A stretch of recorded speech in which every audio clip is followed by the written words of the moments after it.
अस्सलाम वालेकुम। Prime news पर एक बार फिर आपको खुश आमदीद। पाकिस्तान की सियासत में रोज़ कोई ना कोई ऐसी ख़बर आती है सामने जिससे जो है वो सियासी ऐवानों में तहलका मच जाता है, सनसनी फैल जाती है। और ख़ास तौर पर पाकिस्तान तहरीक इंसाफ के चेयरमैन इमरान ख़ान के हवाले से तोशाखाना केस का मामला हो या अब उनकी बेटी टेरियान का मामला जो इलेक्शन कमीशन में ज़ेर समाअत है और सुप्रीम कोर्ट अदालत की जानिब से भी इस पर एक्शन लिया गया और अहकामात दिए गए हैं कि इस मामले पर जो है वो क्या कानूनी पेचीदगियाँ हो सकती है या कानून के मुताबिक क्या फ़ैसला हो सकता है।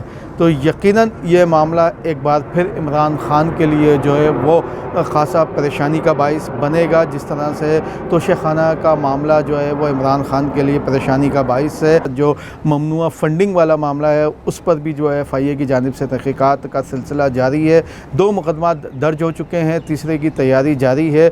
और लेकिन इन सब मुक़दमात और रेफरेंस से बढ़कर जो इमरान ख़ान की बेटी का मामला है वो ख़ासा पेचीदा है और ये इमरान ख़ान के लिए सबसे ज़्यादा जो है वो मुश्किलात का बाइस बनेगा। उनकी नाअहली का मामला भी जो है वो सामने फ़ैसला आ सकता है और इस हवाले से उनको मजहबी हलकों की जानिब से भी बाकायदा तौर पर तनक़ीद का निशाना बनाया जा सकता है।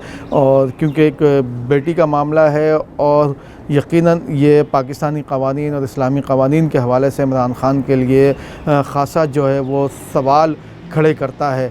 इस पर हम मज़ीद बात करेंगे, लेकिन इसके साथ साथ आजकल पाकिस्तान तहरीक इंसाफ की जानिब से सेनेटर आज़म सवाती के मामले पर जो है वो सबसे ज़्यादा सवालात ना सिर्फ उठाए जा रहे हैं बल्कि सबसे ज़्यादा बात की जाती है। और पाकिस्तान के क़वानीन को सबसे ज़्यादा इस मामले पर जो है वो चैलेंज करने की कोशिश की जाती है कि एक मामले पर पूरे पाकिस्तान में अलग अलग FIRs, अलग अलग मुक़दमात क्यों दर्ज किए जाते हैं।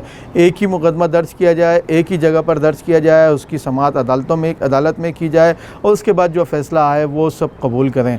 तो जनाब ये मामला अगर आज पाकिस्तान तहरीक इंसाफ के साथ है तो कराची वाले इस मामले को कई सालों से भुगत रहे हैं कि एक कोई मुद्दा हो उस पर कराची क्या पूरे मुल्क में जो है वो FIR जो है वो दर्ज कर ली जाती हैं। MQM पाकिस्तान के लोग जो ख़ास तौर पर 22 अगस्त 2016 के बाद अल्ताफ़ हुसैन की मुतनाज़ा एक तकरीर के बाद उन्होंने MQM पाकिस्तान बनाई, तो उस 22 अगस्त की तकरीर के बाद जो FIRs दर्ज होने का सिलसिला शुरू हुआ MQM पाकिस्तान के लोगों पर भी। तो उस वक्त भी ये मुद्दा उठने को था। उस वक्त अगर कानून साजी कर ली जाती, उस वक्त अगर इमरान ख़ान पाकिस्तान तहरीक इंसाफ के चेयरमैन या पाकिस्तान पीपल्स पार्टी, मुस्लिम लीग नून, ये तमाम तर लोग मामले को देखते तो यकीनन आज सेनेटर आज़म सवाती पर मुल्क भर में जो है वो मुक़दमात दर्ज ना होते।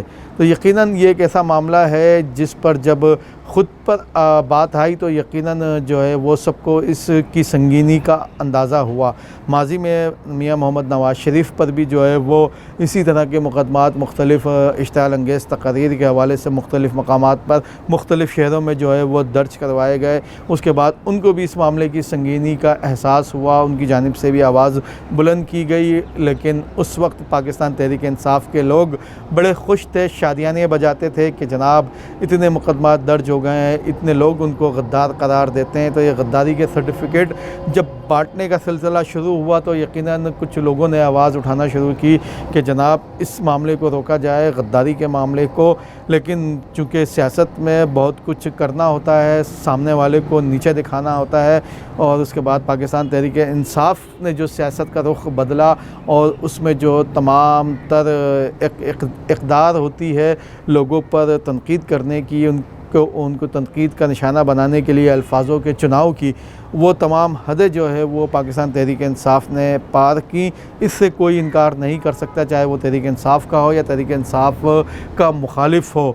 तो यकीनन अब जब एक शेर है कि जब हवा चलती है तो चिराग सबके बुझते हैं, तो यकीनन जब अल्ताफ़ हुसैन का चिराग बुझा तो उसके पर शादियाने बजाए गए। उसके बाद नवाज़ शरीफ का चिराग गुल हुआ, उन पर पाबंदियां लगी तो PTI वाले बहुत खुश हुए। आज उनके अपनी बारी आ चुकी है तो यकीनन इमरान खान पर एक दफ़ा पाबंदी लग चुकी है, लेकिन उस पाबंदी को अदालत के ज़रिए ख़त्म किया गया। लेकिन अब जब नाअहली होगी उनकी बेटी के मामले पर तो यकीनन वो मज़ीद सख्त पाबंदियों का शिकार होंगे। अच्छा, जिस तरीके से हमने पहले भी कहा था कि इमरान खान को अंदर से जो है वो सबसे ज़्यादा उनकी अपनी पार्टी से ख़तरा है, जिस तरह बानी MQM को था और उनकी जो पार्टी के अंदर उनके लोग थे जो उनके ख़िलाफ़ थे, उनकी साजिशें जो है वो 22 अगस्त को कामयाब हुई और बानी MQM को माइनस किया गया।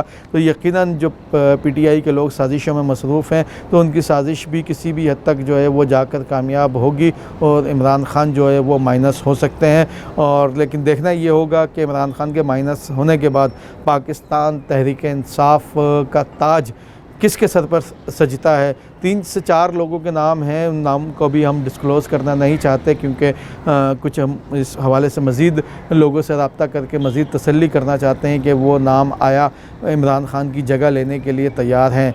अच्छा, मामला अगर इमरान खान और आज़म सवाती के ऊपर दर्ज मुकदमात का हो तो कराची में अल्ताफ़ हुसैन हो या MQM पाकिस्तान के लोग हों, उन पर कई FIR जो है वो एक ही इल्ज़ाम की दर्ज है, लेकिन इस पर किसी ने बात नहीं की। ये एक सबसे बड़ा अलमिया है कि ख़ुद पर गुज़रती है तो बात होती है, दूसरे लोगों को जब गुज़रती है तो उस मामले को रोकने की कोशिश नहीं की जाती। अच्छा, गुज़िश्ता दिनों जो है वो यौम शोहदा MQM अल्ताफ़ ग्रुप की जानिब से मनाया गया। मुख्तलिफ जो है वो कब्रिस्तानों में जाकर उनके कारकुनान की जानिब से दुआ की गई और देखा गया कि अज़ीज़ाबाद 90 और उसके तरफ की क्या सूरत हाल थी। तो ये एक सबसे बड़ा सवालिया निशान है कि पूरे मुल्क में लोगों को जो है वो सियासत करने की आज़ादी है और जो कोई ख़ास तौर पर सबसे बड़ा सवाल यही उठता है कि इमरान खान और उनके जो साथी हैं उनकी जानिब से इस्टेब्लिशमेंट साबिक़ आर्मी चीफ़ जनरल बाजवा को गद्दार तक करार दिया गया और बड़े सख्त इल्ज़ामात आयद किए गए। उसके बावजूद उनके लिए जो है क़ानून अलग है और कराची के लोगों के लिए क़ानून अलग है। ये एक सबसे बड़ा सवाल उठता है और लोगों में एहसास महरूमी जो है वो इन्हीं बातों से जन्म लेता है। तो यकीनन इस एहसास महरूमी को ख़त्म करने की ज़रूरत है। अगर कराची के लोगों के लिए सख्ती है तो फिर PTI के लिए भी सख्ती होनी चाहिए, फिर मुस्लिम लीग नून के लिए भी वही क़ानून होना चाहिए, फिर वही क़ानून पाकिस्तान तहरीक इंसाफ, तहरीक लब्बैक पाकिस्तान, जमात इस्लामी के लिए भी होना चाहिए।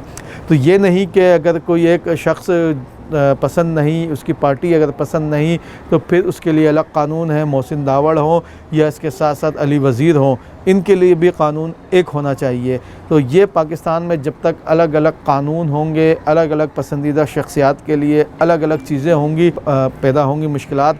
लेकिन इसके साथ साथ अगर हम बात कर लें कराची ही की तो कराची में MQM पाकिस्तान को कुछ रिलीफ़ मिलना शुरू हुआ है और उस हवाले से उनकी जो मुतालबा था एडमिनिस्ट्रेटर का, तो एडमिनिस्ट्रेटर भी जो है वो मुर्तज़ा वहाब की जगह आ चुके हैं। यकीनन MQM की तरफ उनका झुकाव है, सरकारी अफसर हैं, लेकिन पीपल्स पार्टी भी कहती है कि ये उनके भी अफसर हैं।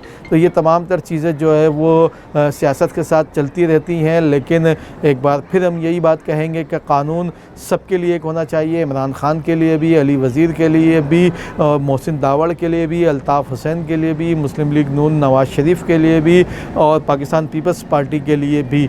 लेकिन जब तक कानून सबके लिए अलग अलग होंगे तो फिर यकीनन एहसास महरूमी पैदा होगा और लोगों के लिए जो पाकिस्तान चलाने वाली क़ुव्वतें हैं उनके लिए मुश्किलात होती रहेंगी। तो अब तक के लिए इतना ही। चैनल को लाइक और सब्सक्राइब लाजमी कीजिएगा। अल्लाह हाफ़िज़।